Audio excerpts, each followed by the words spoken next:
The waitress saw flames swallow the diner. Everyone ran out, except the little girl searching for her toy. She didn't think. She just ran back in. What she didn't know, the child's father was a mafia boss. And saving his daughter had just made her both protected and targeted. The grease trap hadn't been cleaned in 3 weeks. Maya noticed it when she clocked in at 4 p.m., the same way she noticed everything at Rose's diner that management ignored. The flickering light above booth 7, the wobbly leg on table 12, the faint burning smell that had been getting stronger each shift. She'd mentioned it twice. Rosa had waved her off both times. "We'll get to it, sweetheart. We'll get to it." Now it was 11:47 p.m., and Maya was wiping down the counter with hands that ached from a double shift. Her tips sat crumpled in her apron pocket. $63, enough for groceries and maybe, if she was lucky, $20 toward next month's rent. The diner was nearly empty. Just her, Rosa counting the register and back, and the man in booth 7. He'd walked in an hour ago with his daughter, and Maya had felt the air change. She couldn't explain it. He wasn't loud or threatening. He wore an expensive charcoal suit that didn't belong in a place like this, and he moved with the kind of stillness that made people nervous. Dark hair, graying at the temples. Eyes that tracked everything. When he'd ordered black coffee, scrambled eggs for the girl, his voice had been polite, almost gentle. But everyone who saw him looked away. The girl was maybe 8, all dark curls and bright eyes, chattering about a field trip to the zoo. She had a stuffed elephant tucked under one arm, worn soft from love. Maya had brought them extra toast, shaped into a smiley face for the kid, and the girl had beamed at her. The man had nodded once. "Thank you." That was it. 2 words that somehow felt like more. Maya was refilling the coffee pot when she smelled it, stronger now, acrid and wrong. She turned toward the kitchen just as the first wisp of smoke curled through the order window. "Rosa," she called. The smoke thickened. Fast. Too fast. Maya's heart kicked against her ribs. She dropped the coffee pot and ran toward the kitchen, shoving through the swinging door. The grill was fine. The fryer was off. But behind the stove, where the wiring met the grease trap, orange flames were crawling up the wall like living things. "Fire!" Maya screamed. "Rosa, get out!" Rosa stumbled from the back office, eyes wide with panic. Maya grabbed the extinguisher from the wall, aimed, and squeezed. White foam sprayed across the flames, but they were already spreading, feeding on old grease and peeling paint. The foam wasn't enough. "Call 911. Maya choked out, smoke burning her throat. "Go!" Rosa ran for the phone. Maya backed out of the kitchen, coughing, eyes streaming. The diner was filling with smoke now, thick and gray. Through the haze, she saw the man in booth 7 standing, phone already pressed to his ear, his other hand on his daughter's shoulder. "Everyone out!" Maya shouted, gesturing toward the door. "Now!" The man moved immediately, guiding his daughter toward the exit. But halfway there, the girl twisted in his grip, her face crumpling. "Mr. Snuggles," she cried, pointing back toward their booth. The stuffed elephant sat abandoned on the cracked vinyl seat. "Leah, no," the man started, but the girl was already running, small legs pumping, disappearing into the smoke. Maya didn't think. She just moved. She plunged back into the gray fog, one arm over her mouth, squinting against the sting. The heat was intense now, the fire roaring behind the kitchen door. She could hear the girl coughing, crying, somewhere near booth 7. "I've got you," Maya called, following the sound. She found her crouched by the booth, clutching the elephant, tears streaming down her soot-stained face. Maya scooped her up, God, she was so small, and turned back toward where the door should be. But the smoke was everywhere now, disorienting. The ceiling groaned. Maya ran blind, holding the girl tight against her chest, one hand stretched out in front. Her shin cracked against a table. She stumbled, caught herself, kept moving. Then she saw it, the red glow of the exit sign.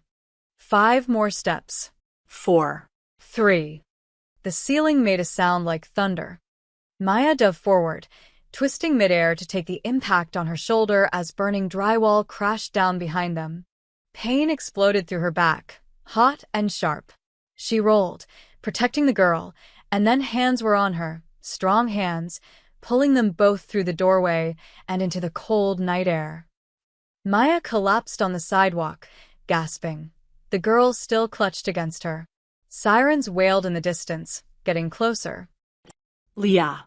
Leah, look at me. The man was on his knees beside them, face pale, hands trembling as he reached for his daughter. The girl released Maya and threw herself into her father's arms, sobbing into his chest. He held her like she was the only thing in the world that mattered. Maya tried to sit up, but her head spun. The man looked at her over his daughter's curls, and something shifted in his dark eyes, something raw and unguarded. "You saved her," he said, voice rough. "You saved my daughter." Maya's lungs burned. She couldn't find words. Fire trucks screeched to a halt, firefighters jumping out, shouting orders. Paramedics rushed over with oxygen masks and blankets. Maya let them guide her to the ambulance, still coughing, still shaking. As they loaded her into the back, she heard two firefighters talking near the engine. "That's Vittorio Romano," one muttered, nodding toward the man holding his daughter. Jesus Christ. "That's actually him." Romano? "You mean?" Yeah. "That Romano." The other firefighter went quiet. Maya's blood turned to ice. She knew that name. Everyone in the city knew that name. The Romanos weren't just criminals, they were the criminals, the family that owned half the city's underground and probably more of the legitimate side than anyone wanted to admit. And she'd just saved the daughter of their boss. The ambulance doors closed, and Maya stared at the ceiling, her heart pounding for entirely different reasons now. What had she just done? The hospital smelled like antiseptic and bad coffee. Maya sat on the edge of the examination bed, an oxygen mask dangling from her hand, watching the nurse update her chart. Her throat felt like she'd swallowed sandpaper, and her shoulder throbbed where the debris had hit her, but the doctor said she'd be fine. Minor smoke inhalation. Some bruising. Nothing that wouldn't heal. "You're lucky," the nurse said, not looking up. "Another 30 seconds in there, and we'd be having a different conversation." Lucky. Right. Through the curtain, Maya could hear the little girl, Leah, chattering with her doctor in the next bay. Her voice was hoarse but animated, already bouncing back with the resilience only kids seem to have. Maya felt a strange tightness in her chest that had nothing to do with the smoke. At least she was okay. "You can go home once we finish the paperwork," the nurse continued. "Someone coming to pick you up?" Maya shook her head. "I'll take the bus." The nurse finally looked at her, something like pity crossing her face, but she didn't argue. She just handed Maya a bottle of water and left. Maya was pulling on her smoke-stained jacket when she heard the voices outside her curtain, low, urgent, unmistakably nervous. "Mr. Romano, visiting hours are. I won't be long." That voice. Polite. Gentle. Absolutely unyielding. The curtain pulled back, and Vittorio Romano stepped inside. He looked different than he had at the diner. The suit jacket was gone, sleeves rolled up, tie loosened. There was soot on his collar, and something haunted in his eyes that made him seem almost human. Almost. "Miss?" He paused, realizing he didn't know her name. "Maya," her voice came out rough. Maya Santos. "Miss Santos." He took a single step closer, hands clasped in front of him like he was approaching something fragile. "I wanted to thank you. What you did tonight." "How's your daughter?" Maya interrupted. She didn't want his thanks. Didn't want whatever came with it. His expression softened. She's fine. "Thanks to you. They're keeping her overnight for observation, but she's already asking for pancakes." He paused. "She wants to see you before you leave. To say thank you properly." Maya's instinct was to refuse, to slip out and disappear before this got more complicated. But she thought of those bright eyes and that worn elephant and found herself nodding. "Okay. Just for a minute." Leah's bay was 2 curtains down, decorated with a stuffed elephant now sitting on the bed like a tiny guardian. The girl's face lit up when she saw Maya. "You saved Mr. Snuggles," Leah said, reaching for her hand. "And me. Daddy says you're a hero." Maya squeezed her small hand gently. "I'm glad you're okay, sweetheart. Will you come visit me? When I'm not in the hospital, we could have a tea party. A real one, with cookies." Maya's throat tightened. "Maybe someday." Vittorio walked her to the elevator afterward, silent until the doors opened.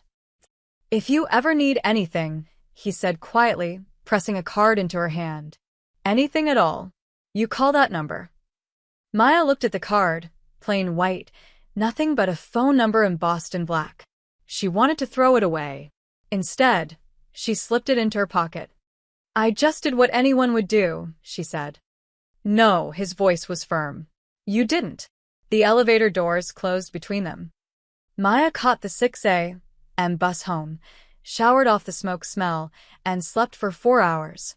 When her alarm went off at noon, she dragged herself up, swallowed 3 ibuprofen, and headed to the diner for her evening shift. She needed the distraction. Needed normal. But when she pushed through the door at 3:45 p.m., Rosa was waiting by the counter, and Maya knew immediately that something was wrong. Rosa's eyes were red, her hands twisting a dish towel into knots. "Maya, honey, sit down." I'm fine, Rosa. Doctor cleared me. "I can work." "You can't," Rosa's voice cracked. "Baby, I'm so sorry, but I have to let you go." The words didn't make sense at first. Maya just stared at her. "What?" "I can't keep you on. Not after last night. Not after." Rosa's face crumpled. "Do you know who that man was? Who his daughter was?" "The Romanos." "I know." "Then you know what that means." Rosa moved closer, gripping Maya's hands desperately. "The Morettis own my loan, Maya. They own the paper on this building. I'm 2 months behind, and they've been looking for an excuse to squeeze me. If they find out I'm employing someone connected to Vittorio Romano, even as a hero, they'll burn this place down with me in it." Maya felt cold. "Rosa, I'm not connected to anyone. It doesn't matter." Tears spilled down Rosa's cheeks. "In this city, saving his daughter is the same as choosing a side. And I can't afford to be on that side. I have grandkids, Maya. I have a life I'm trying to protect." Maya pulled her hands away, stepping back. "So you're firing me for saving a little girl's life?" "I'm firing you to keep us both alive." Rosa's voice broke completely. "Please, honey. Please understand." Maya understood perfectly. She pulled off her apron, dropped it on the counter, and walked out without another word. Behind her, Rosa sobbed. The morning sun felt too bright, too indifferent. Maya stood on the sidewalk, unemployed, rent due in 2 weeks, and suddenly tangled in a world she'd never asked to enter. She touched the card in her pocket. Then she started walking home. Maya's rent was due in 12 days. She sat at her kitchen table, a folding card table that wobbled on uneven linoleum, and counted her savings for the 3rd time, as if the numbers might magically change. $247. Rent was $800. Her landlord, Mr. Chin, was kind but not that kind. Outside her window, the city hummed with its usual indifference. Car horns, distant sirens, someone's radio playing too loud. She needed a job. Maya spent the next 2 days walking every commercial block within 3 miles of her apartment. She knew the restaurant scene in this part of town, had worked in 5 different places over the past 4 years, building a reputation as reliable, hardworking, someone who showed up on time and didn't complain. That reputation should have meant something. First stop, Luciano's, the Italian place on 8th Street where she'd worked brunch shifts 2 years ago. The owner, Marco, had always liked her. Maya. He'd smiled when she walked in, but it faded fast when she mentioned she was looking for work. I heard about the fire." Terrible thing. "You're okay?" I've fine. "I was hoping you might have something open, even part-time." I wish I could help. Marco wouldn't meet her eyes. But we're fully staffed right now. Maybe check back in a few months. They both knew he was lying. There was a help wanted sign in the window. Second stop, the Morning Brew, a coffee shop that always needed people. The manager was younger than Maya, with a tight smile and sharper eyes. We're not hiring, she'd said before Maya even finished introducing herself. The sign outside says, we're not hiring, firmer this time. Maya left without another word. Third stop, Charlie's Bar and Grill. Fourth stop, the Garden Bistro.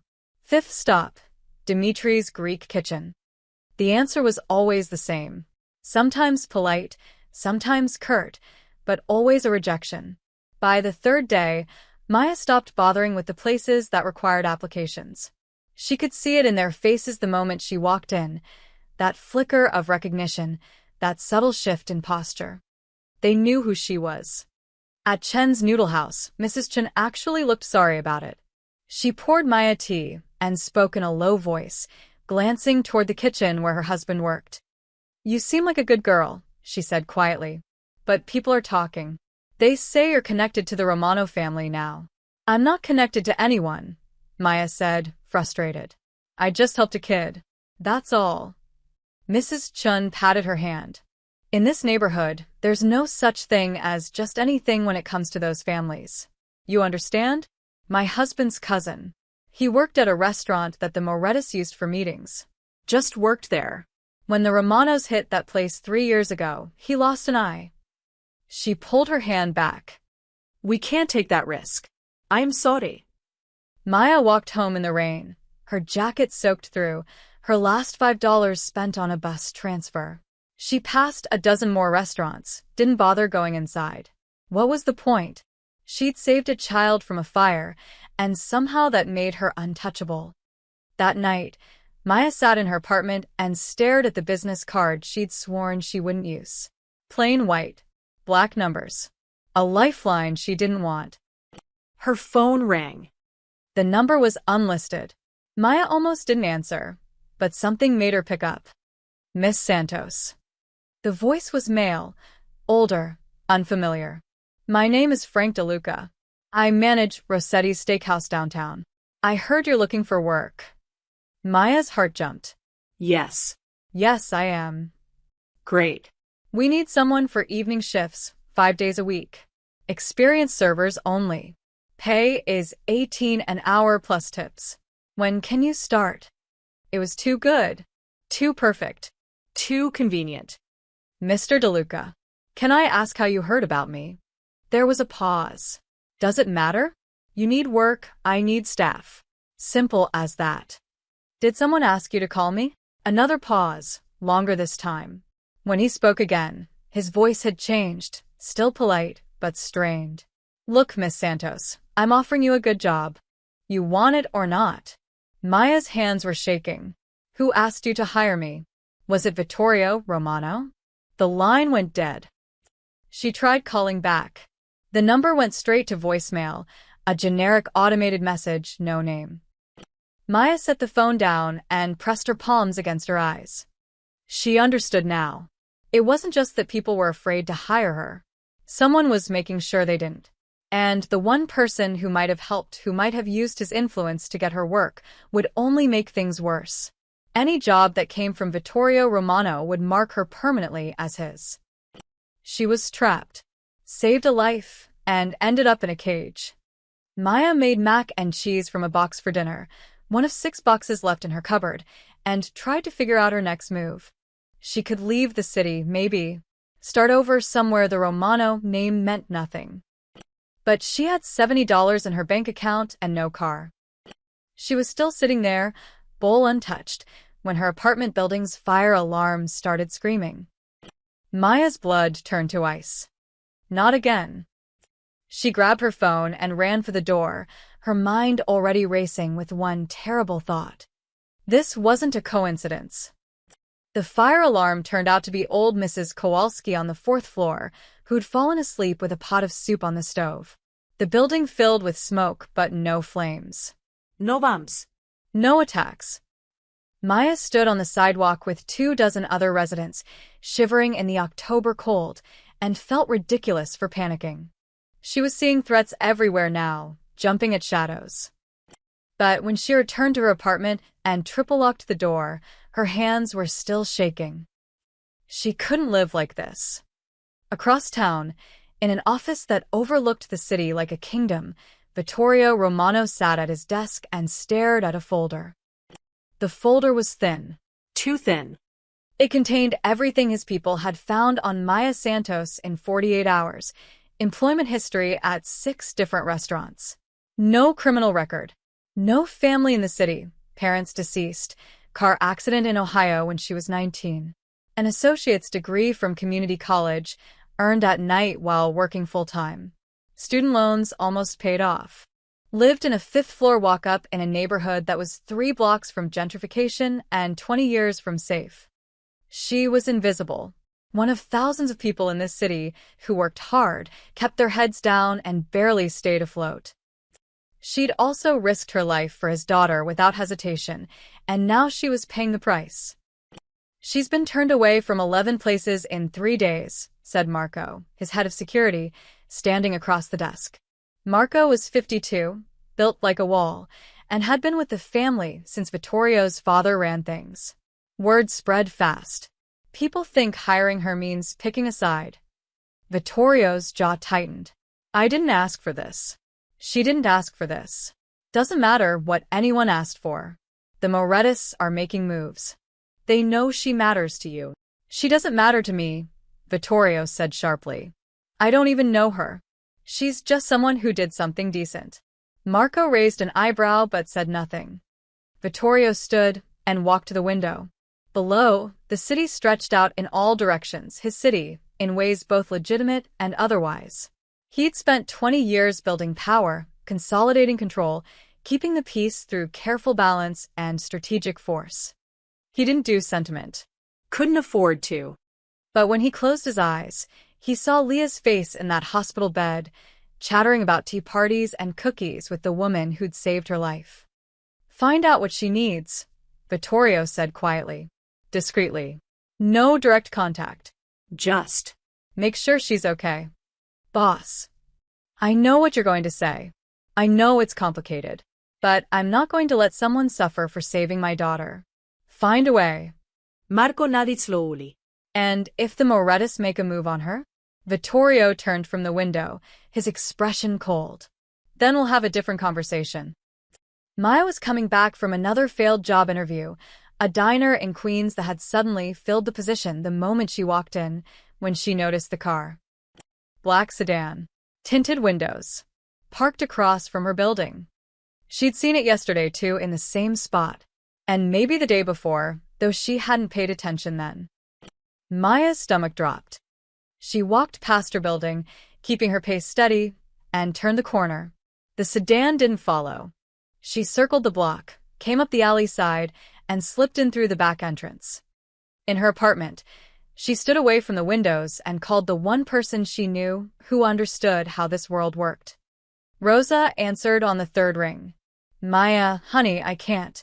Someone's watching my building, Maya said, trying to keep her voice steady. A black car. It's been there for days. Silence on the other end. Rosa, please. I don't know what to do. I don't know who they are.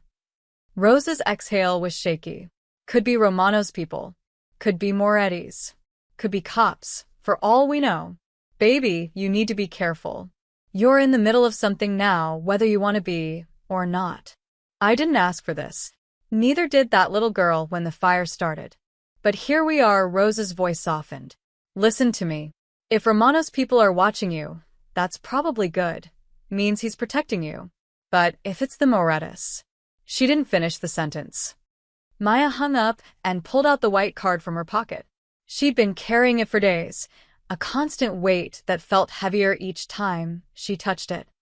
One phone call. That's all it would take. Vittorio Romano had offered help, and clearly he had the power to give it. But accepting that help meant accepting everything that came with it. It meant becoming part of his world, even tangentially. It meant giving up the normal life she'd been fighting so hard to keep. Maya put the card back in her pocket. She'd figure this out on her own. That night, Maya took the subway to a 24-hour diner in Brooklyn, far from her neighborhood. She ordered coffee and started applying to jobs online places across the city, even in Jersey. Anything to get out from under the shadow of the Romano name. She was on her third application when a man slid into the booth across from her. He wasn't dressed like the men she'd seen with Vittorio. Cheaper suit. Hungry eyes. A smile that didn't reach them. "Maya Santos?" he asked, though he clearly knew the answer. Maya's hand moved slowly toward her phone. "Who's asking?" "A friend," the smile widened. "Someone who thinks you and him should have a conversation. Somewhere private." "I'm not interested." "That's unfortunate," he leaned forward. "Because my employer is very interested in you. And Mr. Moretti doesn't like being told no." The Morettis. Maya's blood ran cold, but she kept her voice steady. "Tell Mr. Moretti I'm nobody. I'm not involved in whatever war he's fighting." "You saved Romano's daughter. That makes you involved," he stood up. "We'll be in touch, Miss Santos." Soon. He walked out, leaving Maya alone with her coffee and the terrible understanding that her choices had just run out. She pulled out the white card one more time. And this time, she made the call. The phone rang 3 times before someone picked up. No greeting. Just silence, waiting. "This is Maya Santos," she said, hating how small her voice sounded. "I need." "Someone just approached me." A man. He said he worked for Moretti. "Where are you?" The voice was male, clipped, professional. "Not Vittorio." "Brooklyn. A diner on 4th Avenue near." "Stay there. Someone will pick you up in 10 minutes. Black SUV. The driver will use the name you gave your stuffed animal as a child." Maya's mouth went dry. "How do you?" The line went dead. She sat frozen, her coffee going cold. They knew about Patches, the rabbit she'd had when she was 6. They'd researched her that deeply, that personally. The thought should have terrified her, but right now it felt like the only solid thing in a world that had gone sideways.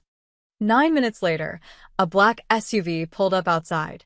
The window rolled down, and a woman with sharp eyes and sharper cheekbones looked at her through the glass. "Patches," the woman said. Maya grabbed her bag and ran. They didn't take her to wherever she'd expected. No dark warehouse, no intimidating office. Instead, the SUV drove to a residential street in Park Slope, stopping in front of a brownstone with flower boxes in the windows. "Safe house," the woman said, opening Maya's door. "You'll stay here tonight. Mr. Romano will contact you in the morning." "I don't want to stay anywhere. I just need." "You called us, Miss Santos." "That man who approached you? He's a scout. The Morettis know where you live, where you go, what bus you take.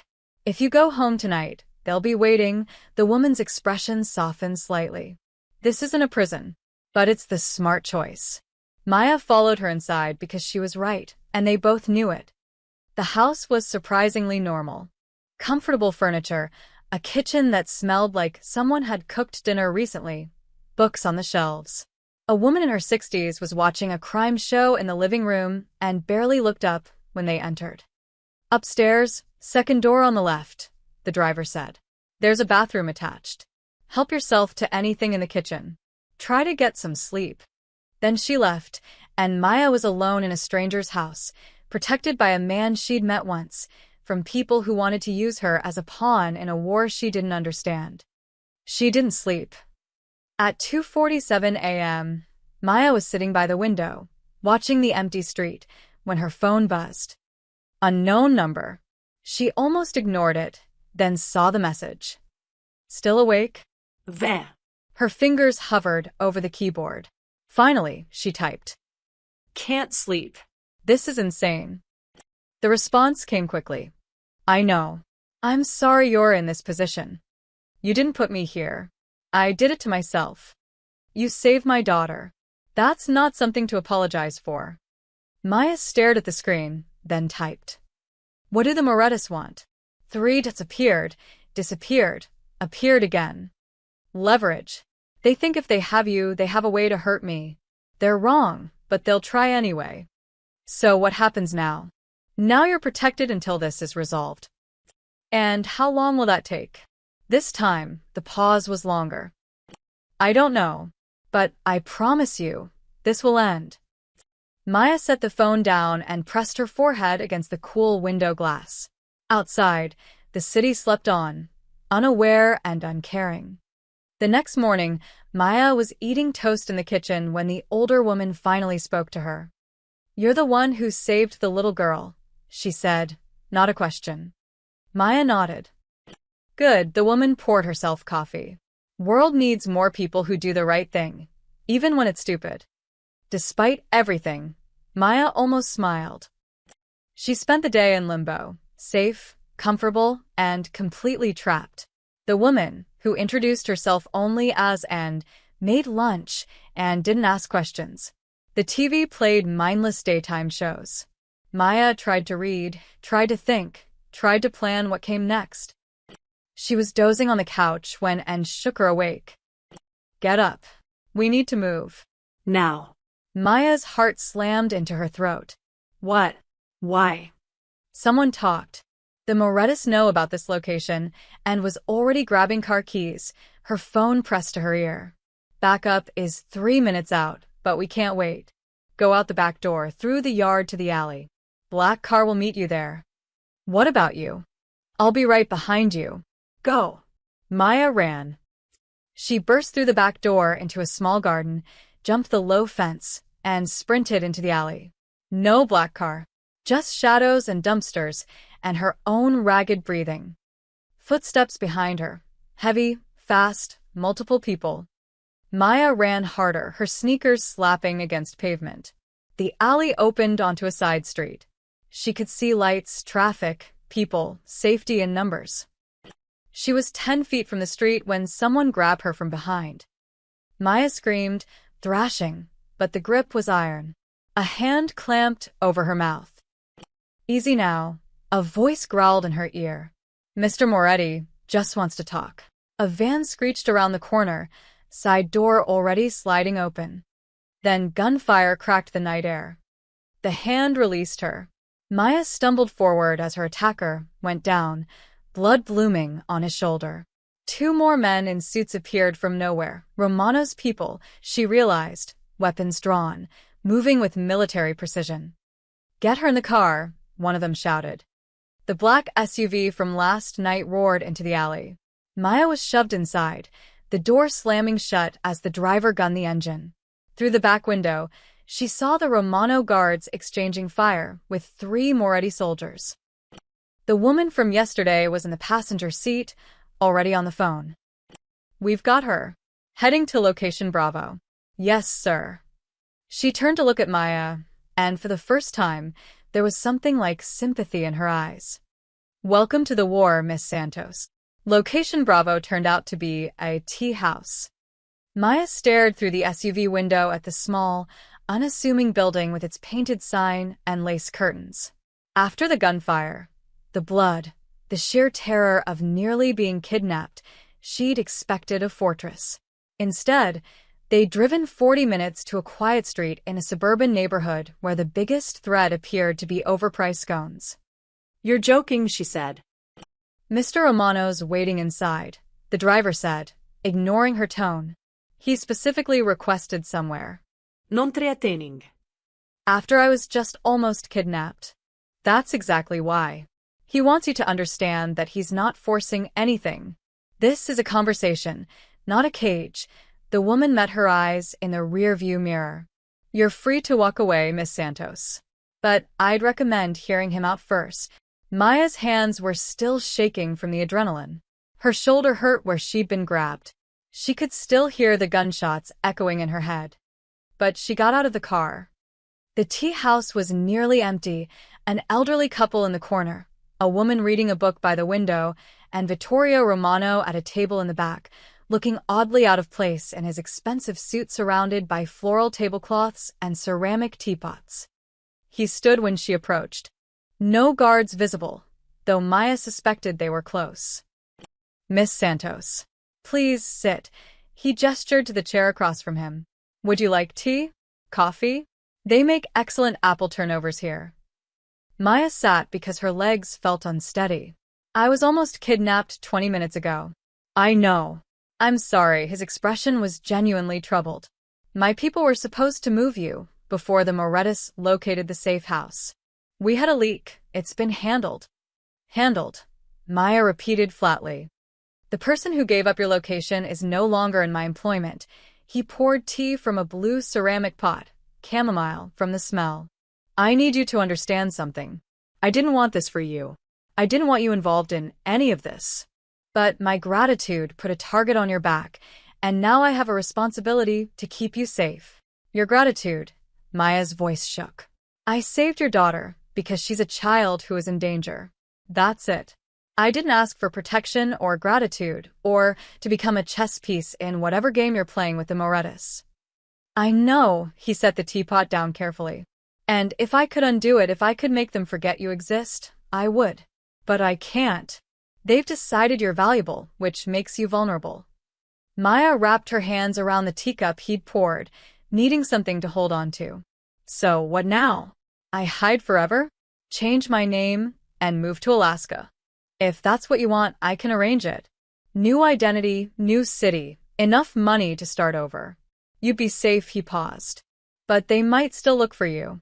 The Morettis are persistent, and they have resources. And the other option? You accept my protection until this situation is resolved.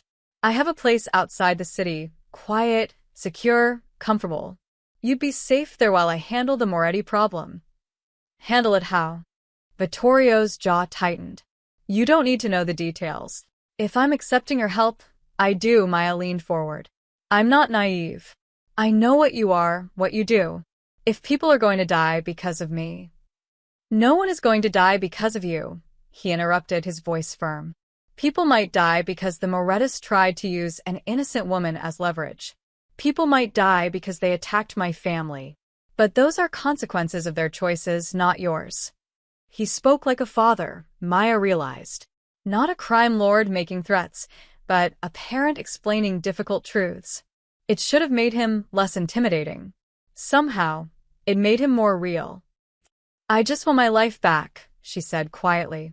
I want to go to work, pay my rent, be invisible again. I understand. And I promise you, that's the goal. But right now, invisible isn't safe. He reached into his jacket. Maya tensed and pulled out a phone. He scrolled for a moment, then turned it toward her.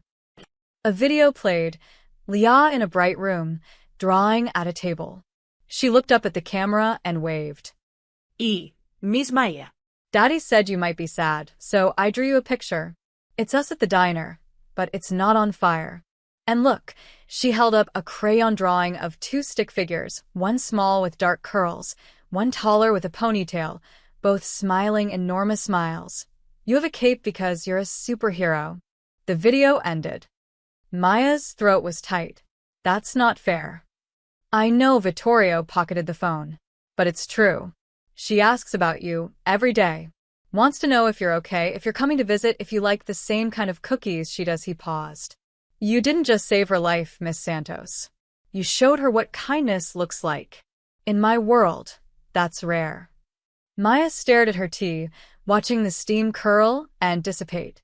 She thought about her empty apartment, the jobs that wouldn't hire her, the car that had been watching her building, the man in the diner with hungry eyes, and the hand that had clamped over her mouth in the alley.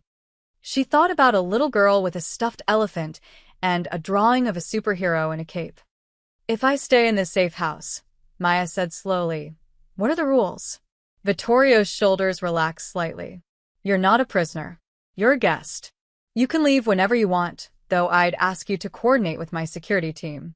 You can have visitors if you'd like, though we'd need to vet them first for your safety. And Leah? Something shifted in his expression. Surprise, maybe, or hope. She would love to visit. If you're comfortable with that. Maya nodded slowly. Okay. I'll stay. But only until this is over. Agreed, he extended his hand across the table. Thank you for trusting me. Maya shook it, his grip warm and steady, and wondered if she'd just made the smartest or stupidest decision of her life. The safe house wasn't what Maya expected. She'd imagined something sterile, a bunker disguised as a home, all security cameras and locked doors. Instead, the SUV pulled up to a cottage 40 minutes outside the city, tucked away in a wooded area where the only sounds were birds and wind through the trees. It had a blue door, a wraparound porch, and wildflowers growing in untamed clusters around the mailbox. "This is it?" Maya asked. "It's one of several properties," the driver, whose name was Lauren, she'd finally learned, explained. "This one's used for quieter situations. There's a security perimeter, but it's designed to look residential. The neighbors think you're Mr. Romano's cousin recovering from surgery. Do I have a fake name? Only if you want one." Inside, the house was cozy. Worn furniture that looked actually lived in. A kitchen with copper pots hanging over the stove. Books on the shelves, puzzles on a side table, an acoustic guitar leaning in the corner. The bedroom upstairs had a quilt on the bed and a window that overlooked the woods. It felt like someone's home. Maybe it had been once. "There's food in the fridge and pantry," Lauren said. "Landline works if you need anything, just dial *62. Someone will answer. Your cell should work fine out here too, but the landline is more secure. And I can really just stay here." Mr. Romano's orders. "Make yourself comfortable." Lauren headed for the door, then paused. "For what it's worth, Miss Santos, you did a good thing.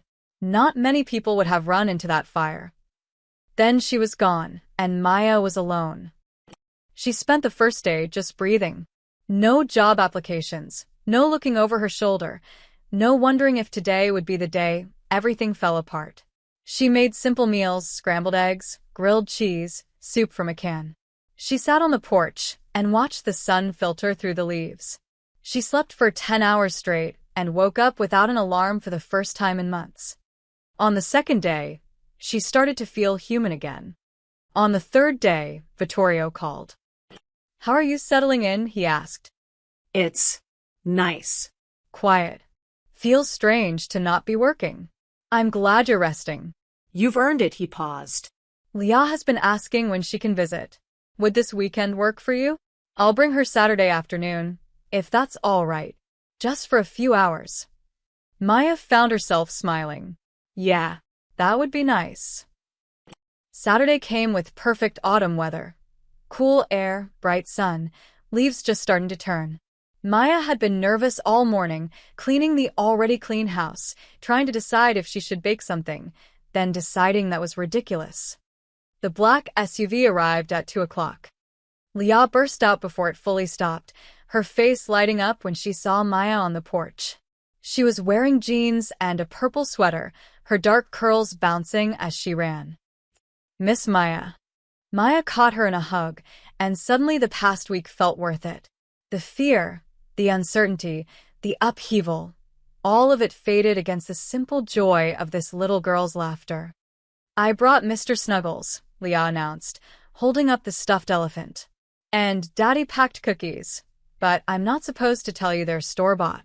Vittorio emerged from the SUV, carrying a bag and looking sheepish. "I don't bake." "That's okay," Maya said. "Neither do I." But she'd looked up a simple recipe that morning, and there was sugar cookie dough in the fridge waiting to be rolled out. They spent the afternoon in the kitchen, flour everywhere, cookie cutters in shapes of stars and hearts and cats, Leah standing on a step stool narrating every step like a cooking show host.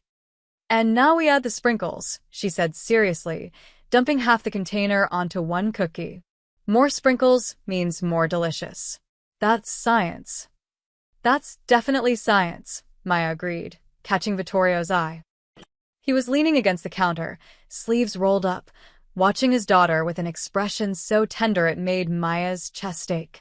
This was a side of him no one probably saw, not the crime boss, not the feared Romano patriarch, just a father watching his child be happy. "Daddy, you have to make one too," Leah insisted. "I'm supervising." "That's boring." Leah grabbed his hand, pulling him over. "Make a dinosaur. Please." He couldn't say no to her. Maya watched him carefully cut out a T-Rex shape, his large hands surprisingly gentle with the dough, and felt something shift inside her chest. These were good people. Complicated, dangerous, living in a world she didn't understand, but good. After the cookies were in the oven, they went outside. The property had a small pond at the edge of the woods, and Leah was fascinated by everything: the frogs, the dragonflies, the way the water reflected the trees. "Can we come back next weekend?" she asked, skipping between Maya and her father. "Please?" "If Miss Maya doesn't mind," Vittorio said, looking at her over Leah's head. "I don't mind," Maya said, and meant it. They ate warm cookies at the kitchen table while Leah told elaborate stories about her school friends and her art class and a movie she'd seen about talking cars.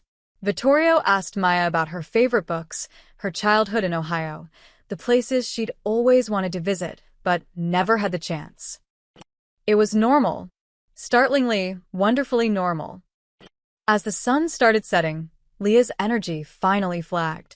She curled up on the couch with Mr. Snuggles, her eyes drooping. "We should go," Vittorio said quietly. "Let you have your evening." Maya walked them to the door. Leah hugged her goodbye, making her promise to save some cookies for next time. "Thank you," Vittorio said, his hand resting briefly on Leah's shoulder. Today meant everything to her. "It meant a lot to me, too." He studied her for a moment, something unreadable in his dark eyes. "You're good for her. She's been lighter, happier, since she met you. She's a special kid." "She is." He opened the car door, helped Leah inside. Before getting in himself, he turned back. "Maya, I'm working on the Moretti situation. It won't be much longer. I trust you." The word surprised them both. Vittorio nodded once, then drove away, and Maya stood on the porch watching the taillights disappear through the trees, feeling something she hadn't felt in a long time. Peace. Maya woke to her phone ringing at 3 a.m. She fumbled for it in the dark, heart already pounding. Late-night calls were never good news. "Hello. Maya, it's Lauren. I need you to stay calm." The driver's voice was tight, controlled. "There's been an incident in the city. Your apartment building." Maya sat up, fully awake now. "What happened?" A bomb. "Targeted at several Romano-controlled properties tonight. Your building was one of them." Lauren paused. "The Morettis are escalating. No one was killed, but there were injuries. Your floor took significant damage." Maya's hand pressed against her mouth. "Mrs. Kowalski. The college student in 5B who played guitar too loud. Mr. Chin from downstairs who always complained about the heat. Are they okay? The people in my building?" "Most evacuated in time. A few injuries from debris, smoke inhalation. Could have been much worse if there'd been more people home at that hour." Lauren's voice softened. "If you'd been there, Maya." She didn't finish the sentence. She didn't have to. Maya's legs felt weak. She'd been safe in this cottage, baking cookies and laughing with a little girl, while her neighbors, people who'd done nothing wrong except live in the same building as her, had their homes destroyed. "This is my fault," she whispered. No. "This is the Morettis' fault. They're trying to draw Romano out by hitting civilian targets. You're not responsible for their choices." But Maya had heard that before, and it didn't make the guilt easier to swallow. "What about my things? My photos, She stopped. It didn't matter. Things could be replaced. People couldn't. The building is a crime scene right now. When it's cleared, we can arrange for someone to salvage what they can." Lauren paused. "Mr. Romano wanted me to tell you that he's covering all damages, medical expenses, and temporary housing for everyone displaced. It won't fix everything, but I need to see it," Maya said suddenly. "I need to see what happened." "That's not a good idea." "I don't care. Those are my neighbors, my home. I can't just sit here while." "Maya, if the Morettis of people watching the site, showing up there puts you at risk."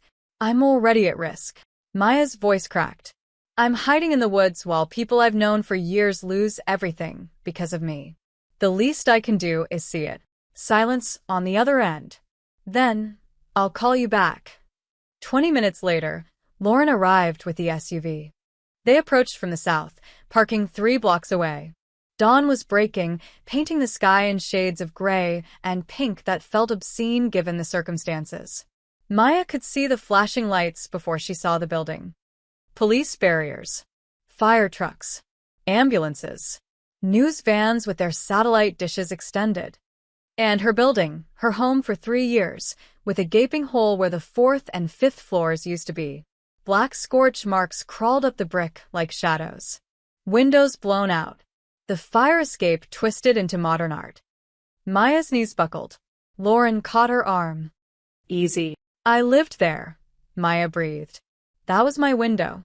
Her bedroom was just Gone. the bed she'd bought at a thrift store, the photos of her parents she'd kept on the dresser, the jacket she'd been saving up to replace. All of it reduced to rubble and ash. They stood behind the police line, and Maya watched her neighbors huddled in blankets, talking to officers, some crying, some just staring at the destruction in shock. She recognized Mrs. Kowalski being treated by paramedics, an oxygen mask over her face. The guitarist from 5B had his arm in a sling. I should talk to them, Maya said. Absolutely not. If anyone recognizes you, they deserve to know I'm sorry.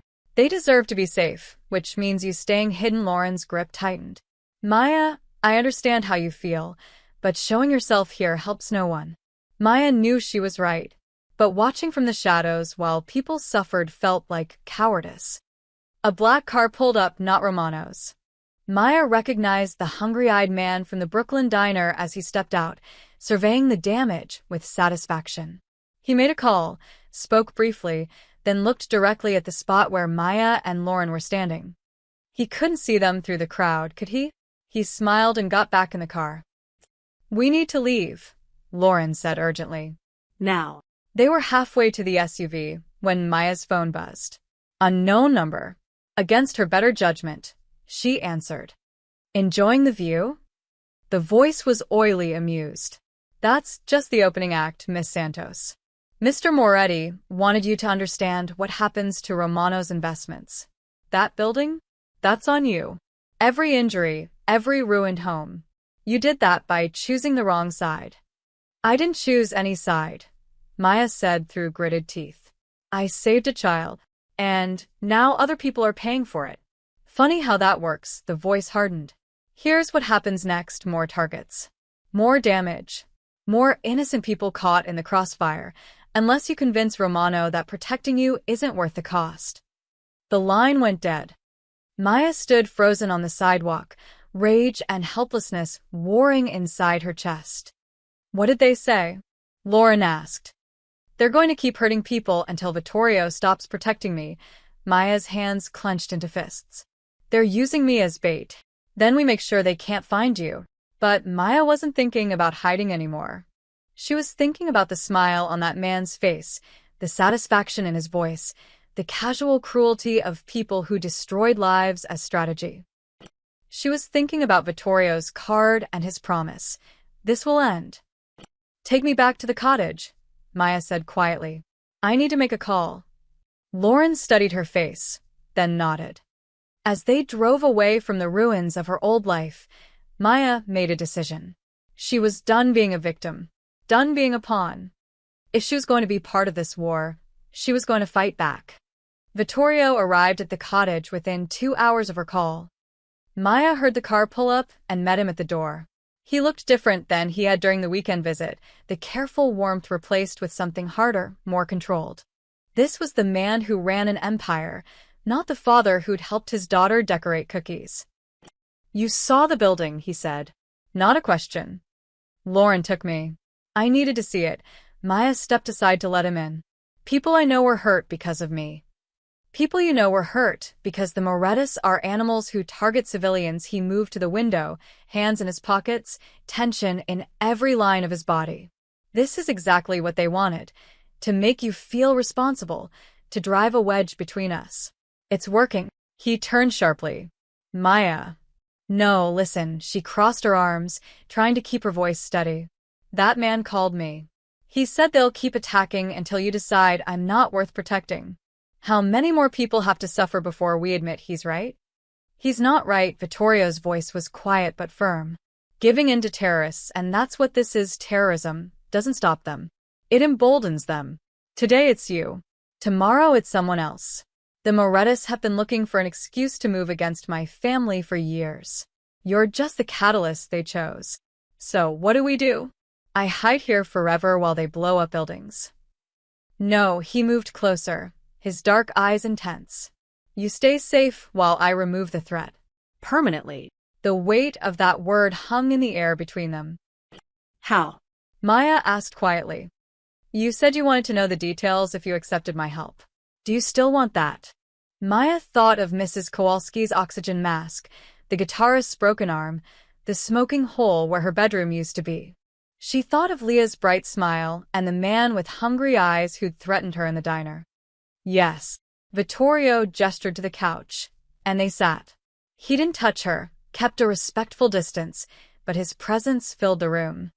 The Morettas make their money through construction contracts, gambling, and extortion, he began.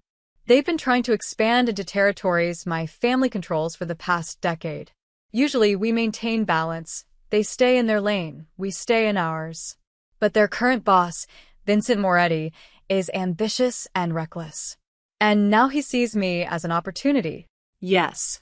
He thinks if he can either take you or make me look weak for protecting a civilian, he can justify a larger move against my operations. Vittorio's jaw tightened. He's wrong, but he's caused enough damage that a response is necessary. What kind of response? I have people working on several fronts. Financial pressure. The Morettas have overextended themselves on a development project in Queens. If certain loans are called in and permits delayed, they'll face bankruptcy. He ticked off points on his fingers. Legal pressure. The FBI has been building a case against Vincent's brother for racketeering. With the right information provided anonymously, that case becomes much stronger. Political pressure. Several city council members who've been in the Morettas' pocket are about to find themselves facing very public scandals. Maya stared at him. You can do all that. I've been doing this for 20 years, Maya. I didn't get here by being impulsive. His expression softened slightly. I'm not my father. I don't start wars I can't win, and I don't spill blood if there's another way. But I need time to execute this properly, which means keeping you safe until the Morettas are too busy trying to save themselves to worry about you. How long? A few weeks. Maybe a month. He met her eyes. I know that seems like forever when you're watching your life fall apart. But I promise you, this will end. And when it does, you'll be able to go home. I don't have a home anymore. The words came out more bitter than she intended. It's rubble. Then we'll build you a new one. He said it like it was simple, like replacing an entire life was just a matter of logistics. Maybe for him it was. Maya leaned back against the couch, exhausted. I feel so useless here. Just waiting while other people fix my problems. You're not useless. You're being smart. Vittorio hesitated, then added. And you're giving Leah something she's never had before. What's that? Someone outside this world who cares about her. His voice was quiet now, almost vulnerable. Everyone in her life is either family or connected to the business. She's been raised around guards and careful conversations, and the knowledge that her last name makes her a target. But you met her as just a little girl who needed help. No agenda. No fear. Just kindness. Maya's throat tightened. She's easy to care about. She is. But most people don't see past who her father is. He stood, moving back to the window. After her mother died, cancer 3 years ago, Leah became even more isolated. I've tried to give her as normal a life as possible, but normal is hard in my world. I'm sorry. About your wife. Thank you. He was quiet for a moment. Isabella would have liked you. She always said I needed to surround myself with people who'd tell me the truth instead of what I wanted to hear. Is that what I do? You called me out for making this situation my responsibility. You demanded details instead of accepting easy answers. You risked your life for a child you didn't know. He looked back at her. Yes. That's exactly what you do. A phone buzzed. Vittorio checked it, and his expression hardened. I need to go. There's a situation that requires my attention. He headed for the door, then paused. Leah wants to visit again next weekend. She's been talking nonstop about the cookies and the pond. Would that be all right? Despite everything, the fear, the anger, the uncertainty, Maya smiled. Yeah. Tell her I'll teach her how to make frosting this time. She'll be thrilled. His expression softened. Thank you, Maya. For understanding. For being patient. For being here. Then he was gone, and Maya was alone again in the quiet cottage. She looked around at this temporary sanctuary, at the life on hold, at the uncertain future stretching ahead. And for the first time since the fire, she felt something like hope. The weeks that followed passed in a strange, suspended rhythm. Maya settled into the cottage like it was temporary home, because that's what it was. She read books from the shelves, learned to play 3 chords on the guitar, took long walks through the woods with Lauren trailing at a discreet distance. She video-called Rosa, who cried with relief that Maya was safe and whispered that the diner had received an anonymous payment covering all her debts to the Morettas. I don't know how, Rosa had said, her voice shaking, but someone made them forgive everything. I'm free, baby. After 10 years, I'm finally free. Maya knew exactly how, but she didn't say. Leah visited every weekend, sometimes with her father, sometimes with a kind-eyed woman named Marie, who Vittorio introduced as Leah's nanny. They baked increasingly elaborate desserts, brownies with caramel swirl, lemon bars that turned out lopsided but delicious, a chocolate cake that collapsed in the middle and made Leah laugh so hard she got hiccups. It's abstract cake, Leah had declared seriously. Like in museums. Vittorio usually stayed for these visits, watching from the kitchen doorway, or helping when Leah demanded his assistance. Maya learned small things about him during those afternoons. He took his coffee black. He was terrible at charades. He knew every word to the songs from Leah's favorite animated movies and would sing them without self-consciousness when his daughter asked. He was careful around Maya. Respectful. Never pushing, never assuming. Always maintaining that professional distance even as the space between them felt increasingly complicated. Maya tried not to think about that complication. 3 weeks into her stay, Vittorio called during off hours. Turn on the news, he said without preamble. Channel 7. Maya grabbed the remote. The news anchor was mid-sentence. Multiple arrests in a sweeping FBI operation targeting organized crime in Queens. Vincent Moretti, alleged head of the Moretti crime family, was taken into custody this morning along with 16 associates on charges including racketeering, extortion, and money laundering. The screen showed footage of Vincent Moretti, a heavy-set man in his 50s with cold eyes, being led out of a restaurant in handcuffs. More arrests followed. The hungry-eyed man from the diner. Others Maya didn't recognize. Federal prosecutors are calling this one of the largest organized crime busts in the city's history, the anchor continued. Sources say the investigation was aided by a confidential informant close to the organization. Maya muted the TV. You did this. I provided information the FBI already suspected. I just gave them enough evidence to move. Vittorio's voice was matter-of-fact. Vincent will spend the next 2 decades in prison minimum. His organization is fractured. The remaining Morettas are scrambling to avoid indictment or fighting each other for control. So it's over? Not completely. There's still cleanup, still some danger until everything settles. But the immediate threat to you is gone, he paused. You'll need to stay there for another week or 2 while we ensure no one's looking for revenge, but after that, you're free. Free. The word should have brought relief. Instead, Maya felt strangely hollow. What happens to everyone who was hurt? The people in my building? Every tenant received full compensation for their losses and 6 months of paid housing. Medical bills were covered anonymously. The building is being completely renovated, better than it was before. His voice softened. They'll be fine, Maya. You made sure of that by trusting me. After they hung up, Maya sat in the quiet cottage and tried to imagine going back to her old life. Finding a new apartment, getting a job. Maybe Rosa would hire her back now that the Moretti debt was gone. Returning to normal. But what was normal after this? The next weekend, Vittorio arrived alone. Leah's at a birthday party, he explained, holding up a grocery bag. But she made me promise to bring you these. Inside were handmade cards, crayon drawings of stick figures labeled Ms. Maya and Daddy and me, hearts and flowers covering every inch of paper. Maya's eyes stung.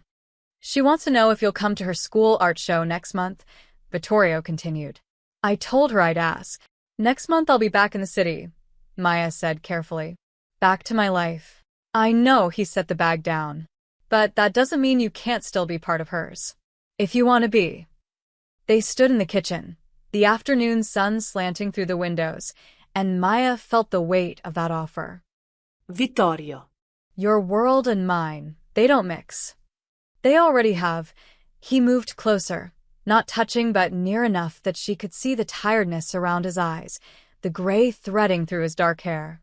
You think once you leave here, everything goes back to how it was? You saved my daughter. You've become important to her, to both of us. That doesn't just disappear because the threat is gone.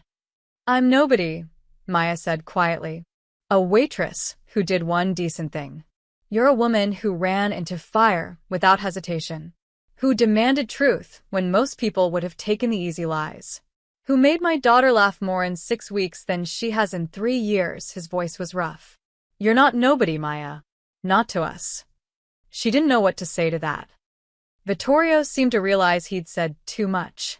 He stepped back, professional distance reasserting itself. I should go. But think about the art show. Leah would love to have you there. He left before Maya could respond. That night, she lay in bed staring at the ceiling, thinking about temporary homes and permanent connections, about the life she'd had and the life that was waiting, and about the choice she'd have to make when the week was up.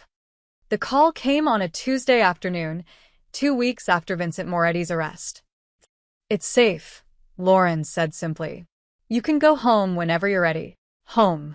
Maya looked around the cottage, at the guitar she'd been learning, the half-finished puzzle on the coffee table, the kitchen where she and Leah had created disasters masquerading as desserts. Somewhere along the way, this place had stopped feeling like hiding and started feeling like living. Okay, she said. Give me a day to pack. But she didn't pack. She sat on the porch and watched the woods, trying to figure out who she was now that the crisis had passed. Vittorio arrived the next morning unannounced. Maya heard his car and met him at the door, surprised. I thought Lauren was picking me up this afternoon. She was.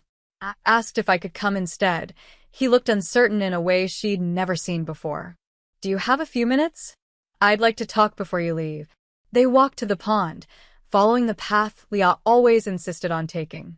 The autumn air was crisp, leaves crunching under their feet. Neither spoke until they reached the water's edge. I owe you an apology, Vittorio said finally. For everything that happened. The fire wasn't your fault, but everything after, the targeting, the bombing, the upheaval of your entire life, that was because of who I am. Because saving Leah connected you to me. You didn't do those things. The Morettis did. But they did them because of me. He picked up a smooth stone, turned it over in his hands. I've spent my whole life building walls between my world and the normal one, trying to keep people like Leah safe from the consequences of what I do. But those walls don't always hold. Maya watched him, this complicated man who'd orchestrated the downfall of an entire criminal organization to protect people he barely knew. What are you really trying to say? He threw the stone. It skipped twice before sinking. That you deserve better than what I can offer. You deserve a simple life, safety, normalcy. Not weekly security checks and the constant knowledge that knowing me puts a target on your back. He turned to face her. So, when you leave today, I won't contact you again unless you reach out first. No obligations. No expectations. Just freedom. Maya's chest tightened. And Leah? Pain flickered across his face. I'll explain to her that you needed to go back to your life. She'll understand eventually. Will she? Maya's voice was sharper than intended. She's 8, Vittorio. She lost her mother 3 years ago, and now the person she's been asking about every day is just going to disappear? What's the alternative? You become a permanent part of our lives? You accept that every relationship you have will be scrutinized, that you'll always need to be careful, that normal will never really exist again. His voice rose slightly. I won't trap you in my world, Maya. I won't do that to you. What if I want to be trapped? The words came out before she could stop them. Vittorio stared at her. What? Maya took a breath. For 6 weeks, I've been waiting for my old life back. My apartment, my job, my routine. But the truth is, that life was just survival. Wake up, work, sleep, repeat. I was invisible, and I told myself that was safety, when really, it was just loneliness. She moved closer to him, the words tumbling out now. Here, even while hiding, I felt more alive than I have in years. I've had purpose, connection. I've watched a little girl laugh and seen her father be gentle and realized that maybe the normal I've been chasing isn't actually what I want anymore. Maya. Let me finish, she held up a hand. I'm not saying I want to be part of your business or your world. I don't. But I'm also not ready to walk away from you, and Leal like these past weeks didn't matter. Vittorio was quiet for a long moment, his dark eyes searching her face. What do you want? He asked finally. If you could have anything, no danger, no complications, what would your life look like? Maya had never let herself think about it. Want felt dangerous when survival took all your energy.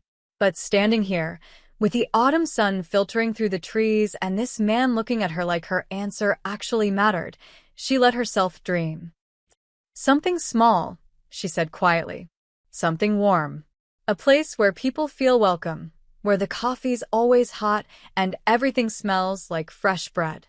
I've always thought about opening a bakery, nothing fancy, just neighborhood-sized.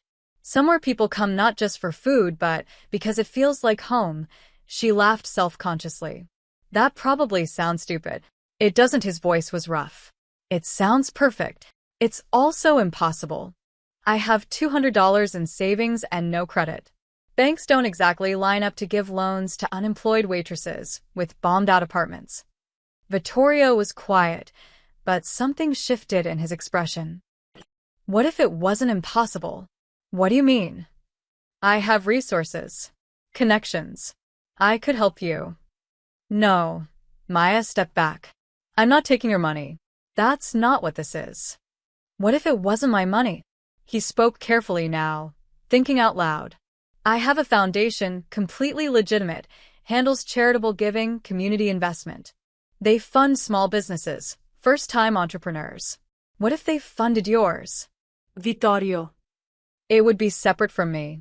Clean paperwork, proper channels. You'd own it completely. Answer to no 1 inch. He moved closer. You could have your dream, Maya. The one you just told me about.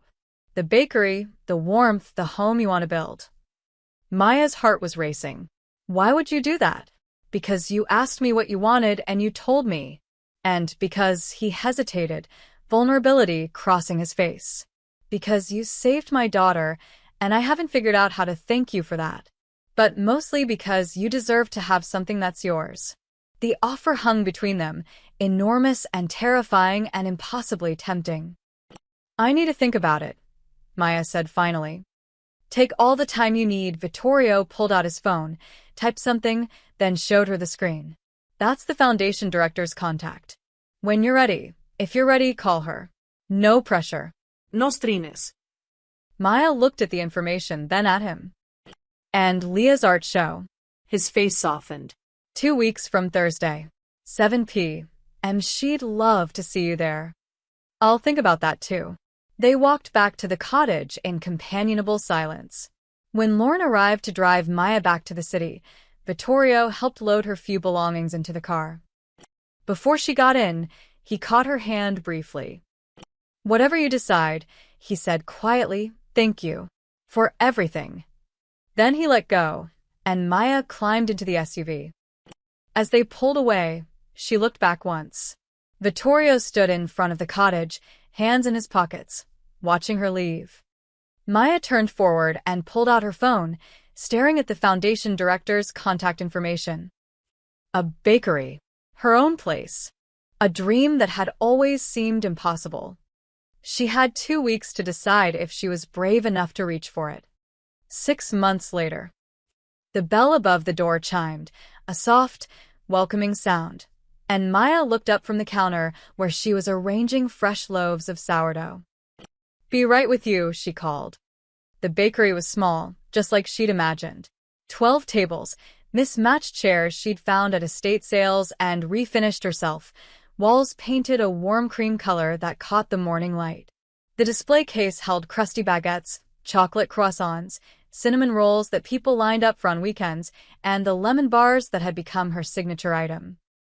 The sign outside, hand-painted by a local artist, read, "Maya's Hearth." It had taken 3 months to find the right location, a corner spot in a neighborhood that was diverse, working class, exactly the kind of place where a bakery could become part of the community fabric. Another 2 months to renovate, to install the ovens, to get the permits and licenses. The foundation had been exactly what Vittorio promised, legitimate, professional, completely separate from him. The director, a sharp woman named Patricia, had walked Maya through every step of the process, never once mentioning the Romano name. Maya owned it. All of it. Her dream, her risk, her reward. The first customer of the day was Mr. Chin from her old building, who tracked her down a month after opening. Best coffee in the borough, he declared every time he visited, which was 3 times a week now. The morning rush came next, construction workers grabbing coffee and muffins, nurses from the nearby hospital stopping by after night shifts, students camping out with laptops and buying refills. Maya moved through it all with practiced ease, remembering orders, learning names, creating exactly the warm, welcoming space she described by the pond. At noon, during the lunch lull, the bell chimed again. Maya turned and felt her heart lift. Leah burst through the door, her hair in braids now, wearing jeans and a t-shirt with a cartoon cat on it. She was carrying a folder stuffed with papers. "Miss Maya, guess what? I got an A on my book report. And look," she pulled out a drawing of the bakery, complete with tiny details like the window boxes Maya had planted with herbs. "I drew your place for art class. It's beautiful." Maya came around the counter and hugged her. "The best thing I've seen all day." Vittorio entered behind his daughter, and Maya's breath caught slightly the way it always did when she saw him. He was in casual clothes today, jeans, a dark sweater, looking more like a regular father than a man who dismantled a criminal empire. "Sorry to drop in unannounced," he said. Leah insisted. "You never need to announce," Maya said, meaning it. "The usual? Please." While Leah settled at their favorite table by the window, Maya had mentally labeled it Leah's table weeks ago. Vittorio approached the counter. "Business is good?" he asked quietly. "Better than good. We're actually profitable as of last month." Maya poured his black coffee, added steamed milk and honey to Leah's hot chocolate. "Patricia said that's rare for a first-year business. You did that. Not the money, not the foundation. You." Their fingers brushed as she handed him the cups, and the moment stretched between them, familiar, comfortable, still laced with something neither of them had quite named. Over the past months, they'd settled into a rhythm. Vittorio and Leah came by once a week, sometimes twice. Never demanding, never assuming, just present. Maya had gone to Leah's art show, then her school play, then her 9th birthday party at a bowling alley where Maya had laughed harder than she had in years. They'd become friends. Or something like it. Maya brought over a plate of fresh cookies, oatmeal chocolate chip, Leah's favorite, and sat with them for a few minutes during the quiet hour. "How's school?" she asked Leah. "Good. We're doing a project about heroes." "I picked you," Leah said it so matter-of-factly, like it was obvious.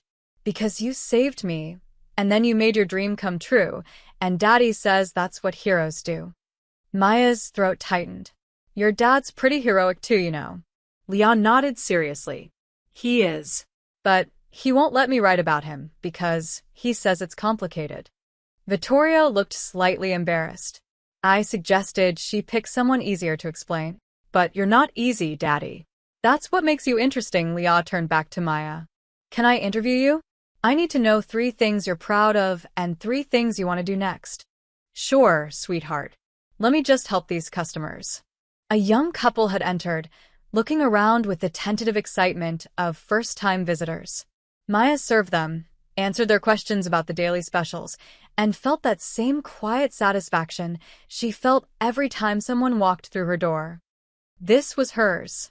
This warm space, these moments, this life she'd built from ashes. When she returned to the table, Vittorio was watching her with an expression that made her heart skip. "What?" she asked. "Nothing. Just. You look happy." "I am." She sat down, realized it was true in a way it hadn't been 6 months ago. "I really am." Leah pulled out a notebook, very official. "Okay, interview time. First question, what's the best thing about having a bakery?" Maya thought about it. The people, getting to be part of their day, their routines. Knowing that maybe I made someone's morning a little brighter. "That's nice," Leah wrote carefully. Second question, what was the scariest part? Starting. Taking the risk. Believing I deserved to try. Vittorio's hand rested on the table near hers, not touching but close. "And the third question," Leah continued, "what do you want to do next?" Maya looked at this little girl who'd changed her life by running into a fire for a stuffed elephant, at the man who'd given her the chance to dream, at the bakery around them, filled with the smell of bread and coffee and possibility. "I want to keep building," she said softly. "Keep creating this space. And maybe," she glanced at Vittorio, then back to Leah, "maybe let more people into my life who matter." Leah beamed. "Like us." "Exactly like you." Vittorio's hand moved those final inches, covering hers briefly before pulling away. But the warmth remained. "We should let you get back to work," he said, standing. "Come on, Leah. We need to get you to soccer practice." "Can we come back on Saturday?"